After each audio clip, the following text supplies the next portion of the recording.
नमस्कार, मैं Sanjay Upadhyay Motherland voice पे आप सबका हार्दिक अभिनंदन करता हूं, स्वागत करता हूं। आज हमारे बीच राष्ट्रीय स्वयंसेवक संघ के वरिष्ठ प्रचारक और अखिल भारतीय ग्राहक पंचायत के राष्ट्रीय संगठन मंत्री श्री दिनकर जी सबनीस हमारे मध्य हैं और आज उनसे हम जानेंगे कि ग्राहकों को लेकर क्या समस्याएं हैं और इस दिशा में ग्राहक पंचायत की क्या भूमिका रही है और आने वाले दिनों में कैसी उसकी भूमिका होने वाली है।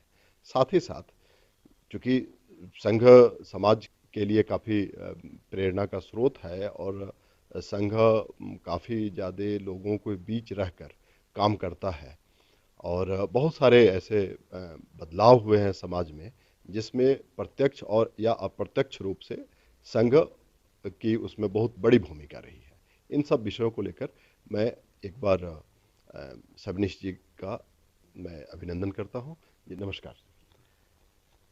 आप सबसे पहले तो दिल्ली में जो आपका कार्यक्रम रहता है उसमें आपने इतना हमारे लिए समय निकाला, इसके लिए हम बड़े आपके आभारी हैं। सबसे पहला प्रश्न आपसे यही मैं करना चाहूँगा कि अखिल भारतीय ग्राहक पंचायत क्यों बनाई गई और इसकी क्या भूमिका और कैसे कैसे इसकी सक्रियता बढ़ रही है, उस पर थोड़ा सा एक आप विस्तृत चर्चा करें। अखिल भारतीय ग्राहक पंचायत ये ग्राहकों के हित संरक्षण के लिए बनी हुई संस्था है। हर व्यक्ति कोई भी सामान लेता है या कोई भी सेवा लेता है उसके लिए पैसा देता है।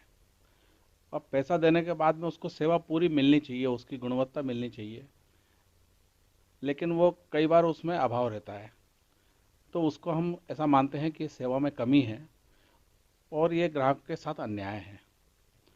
और इसलिए हम लोग फिर ये विचार करते हैं कि भाई इसके लिए ग्राहकों को जागरूक करना, उनको अलग अलग प्रकार से सब समझाना और देश भर में कोई कानून और व्यवस्थाएं क्या हैं जो ग्राहकों के हित के लिए हैं, वो जब हम समझाते हैं उन्हें तो फिर उस पर से न्याय किस प्रकार से मिलेगा ये उनको दिलाना, ये इस उद्देश्य को लेकर ये ग्राहक पंचायत का प्रारंभ 1974 से हुआ है।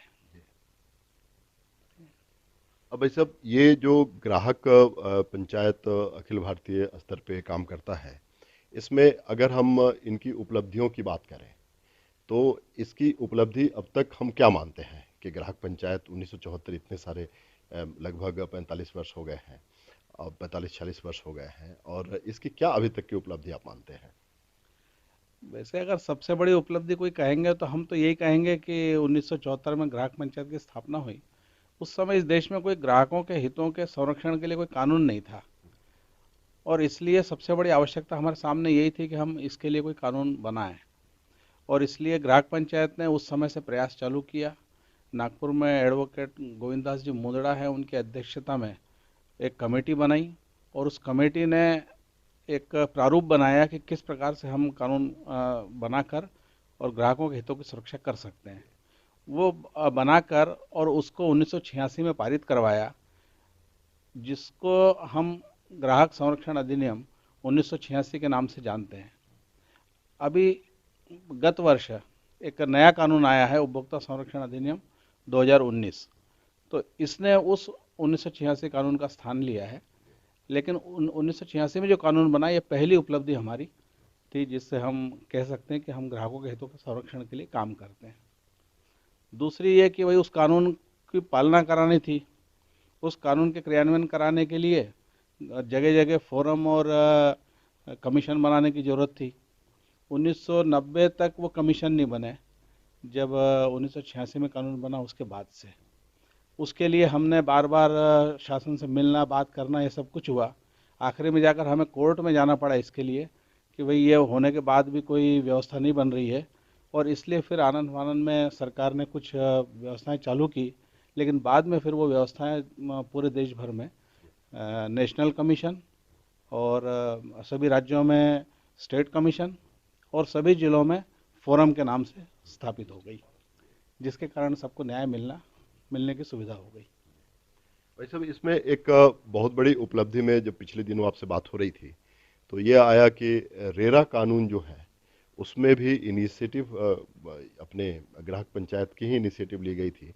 तो उस प्रसंग को जरा बताएं कि कैसे रेरा का कानून आया। और मुख्य रूप से बीच के काल में रियल एस्टेट को लेकर काफ़ी चर्चा होती थी कि एक ही ज़मीन कई कई बार बिक जाती थी।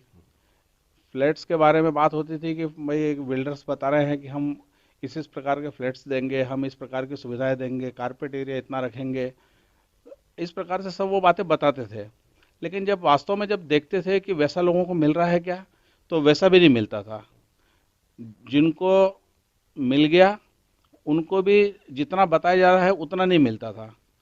और इस प्रकार की बार बार बात आने के बाद में अब इनसे ग्राहकों को जो भी उन्होंने पैसा दिया है, वो जिस काम के लिए दिया है, मान लीजिए 10 बाई 10 के कमरे के लिए दिया है, और जब नापते थे तो 9.5 का कमरा निकलता था, तो आपने ये कम क्यों दिया, इनके पैसे वापस करिए।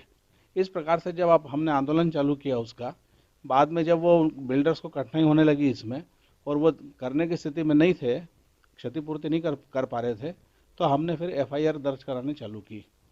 और उसके कारण ये हुआ कि भाई स्थान स्थान पर अब ऐसे कितनी एफआईआर होंगी, ऐसे तो व्यवस्था बिगड़ जाएगी, ऐसे कैसे होगा। तो फिर उसके बाद में एक महाराष्ट्र में भारतीय जनता पार्टी ने घोषणा की थी अपने मैनिफेस्टो में कि अगर हमारी सरकार बनती है तो हम इसके लिए कोई कानून लाएंगे और कोई व्यवस्था बनाएंगे। वो जब व्यवस्था बनाने की प्रक्रिया चालू हुई बीजेपी का शासन आने के बाद, तो केंद्र को भी ये ध्यान में आया कि ये समस्या तो पूरे देश में है, ये कोई महाराष्ट्र में अकेले समस्या नहीं है, और इसलिए पूरे देश में ये व्यवस्था बननी चाहिए। और इसलिए फिर उस कानून को यहाँ पर बनाया गया केंद्र ने, और उसको रेरा नाम से आज वो हम सब लोगों के बीच में है, और सभी राज्यों में उसकी व्यवस्था बन गई है। अब उसके अंतर्गत ये हो गया है कि बिल्डर्स कोई भी अगर कंस्ट्रक्शन करते हैं तो उनको अपना जो प्रोजेक्ट है वो रेरा में रजिस्टर कराना जरूरी है। तो अब ग्राहक को ये सुविधा हो गई कि हम जो चीज़ में पैसा लगा रहे हैं वो विधिवत है कि नहीं है, ये देखने के लिए अगर वो रेरा की साइट पे चला जाए और वो देख ले कि हाँ ये अगर वो रेरा में पंजीबद्ध है, तो इसके तो ग्राहक आराम से अपने पैसे जमा करके और वहाँ से अपने प्लॉट ले सकता है। अब आने वाले समय में ग्राहक पंचायत ने किस तरह से अपने स्वरूप को बदलने का, या कहाँ कहाँ इसका विस्तार है, आने वाले समय में क्या क्या कार्यक्रम करने हैं, इस पे थोड़ा सा आप दर्शकों के लिए जानकारी दें। नहीं, एक तो हम अपनी इकाइयों का विस्तार और करना चाहते हैं, क्योंकि देश भर में अगर ग्राहकों के हितों को संरक्षित करना है तो हमारी इकाइयाँ स्थान स्थान पर चाहिए। तो अभी हमारा 40 प्रांतों में काम पहुंच चुका है देश भर में, लेकिन कई अभी ज़िले खाली हैं। हमें ऐसा लगता है कि 250 के आसपास ज़िलों में हमारा काम ठीक से चालू हो गया है, लेकिन 650 ज़िले अभी और बाकी हैं जिसमें हमारा काम होना बाकी है। और कई तहसीलों में हमें काम पहुंचाना है। हमारी यूनिट्स जहाँ जहाँ बनती चली जाएगी वहाँ वहाँ पर ग्राहक हितों का संरक्षण होता चला जाएगा। एक हमारा ये विषय है। लेकिन जो दूसरी बात है कि ये हम क्यों कर रहे हैं, ये हम इसलिए कर रहे हैं कि हम लोगों के हितों के लिए कुछ काम करना चाहते हैं। जैसे हमारा आगे का जो मुख्य मुद्दा रहेंगे वो दो मुख्य मुद्दे रहेंगे। एक एक हमारा विषय है जो हम पिछले 3 सालों से कहते चले आ रहे हैं कि पेट्रोल और डीजल ये जो चीज़ है इसे भी जीएसटी के दायरे में लाया जाए। अभी ये जीएसटी के दायरे में न होने के कारण से राज्य सरकारें उस पर कितना भी टैक्स ले लेती हैं, केंद्र भी कितना टैक्स ले सकता है, और उसके कारण से उसकी महंगाई बढ़ती चली जाती है। तो हमारा कहना है कि महंगाई पर नियंत्रण के लिए कोई व्यवस्था होनी चाहिए, और वो जीएसटी की व्यवस्था चूँकि सब लोगों ने मिल के बनाई है, और इसलिए उस व्यवस्था के अंतर्गत पेट्रोल और डीजल को भी लाया जाए, पेट्रोलियम पदार्थों को लाया जाए। ये हमारा एक मुख्य बात रहेगी। और दूसरी जो मुख्य बात रहेगी वो ये रहेगी कि एमआरपी ये धोखा देने वाली चीज़ है। एमआरपी कोई अपने मन से कितनी भी छाप लेते हैं। हमारा कहना यह है कि भाई उसका कोई फार्मूला होना चाहिए कि कोई वस्तु बनी कितने में है तो वो बिकेगी कितने में, उसका कोई फार्मूला होना चाहिए। और वो फार्मूला बनाना है ना, मूल्य सूत्र निर्धारित करना, ऐसा कह सकते हैं। या फिर हम कह सकते हैं कि प्राइस कंट्रोल के लिए कोई पॉलिसी होना चाहिए, वो पॉलिसी बने। ये हमारा मुख्य काम है अगला, जिसके लिए हम अगले 2-3 वर्षों में काम करने वाले हैं।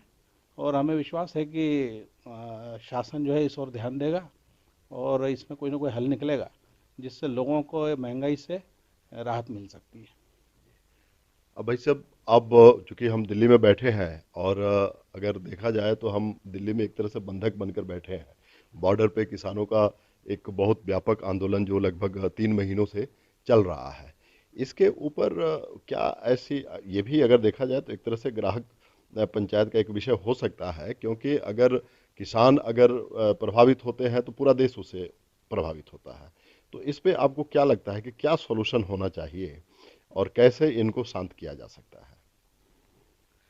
अब जो किसान किसान आंदोलन की बात चल रही है, तो मैं तो स्पष्ट कहना चाहूँगा कि ये किसान आंदोलन जो है ये राजनीतिक आंदोलन जैसा दिखता है, लेकिन इसका मतलब ये नहीं कि किसानों की समस्याएं नहीं है। अखिल भारतीय ग्राहक पंचायत इस बात को महसूस करता है कि किसानों को उसकी उपज का उचित मूल्य मिलना चाहिए, और उसके लिए ये जो एमएसपी वाली व्यवस्था है, ये व्यवस्था बनाने के बाद भी वो जितनी घोषित होती है उतना मिलता नहीं है। वो मंडियों में जो भी व्यवस्था बनी हुई है उसके कारण से, और किसानों को वो उसकी कीमत पूरी मिल नहीं पाती है। तो ग्राहक पंचायत तो यहाँ तक कहती है कि अगर उससे कम में अगर कोई लेता है तो उनके खिलाफ आपराधिक प्रकरण दर्ज होना चाहिए। इतने कड़े कानून जब बनेंगे तब किसानों को उनकी उपज का ठीक प्रकार से मूल्य मिल पाएगा। ये हमारी पहली बात है। और दूसरी बात वही है जो अभी मैंने पिछली बार कही थी कि हम देखते हैं कि एक अखबार की 6 कॉलम का समाचार था फ्रंट पेज पर, और वो समाचार यह था कि एक किसान आया, उसने 1.5 रुपए में उससे गिलकी खरीदी गई और बाजार में वो शाम को 40 रुपए में मिल रही थी।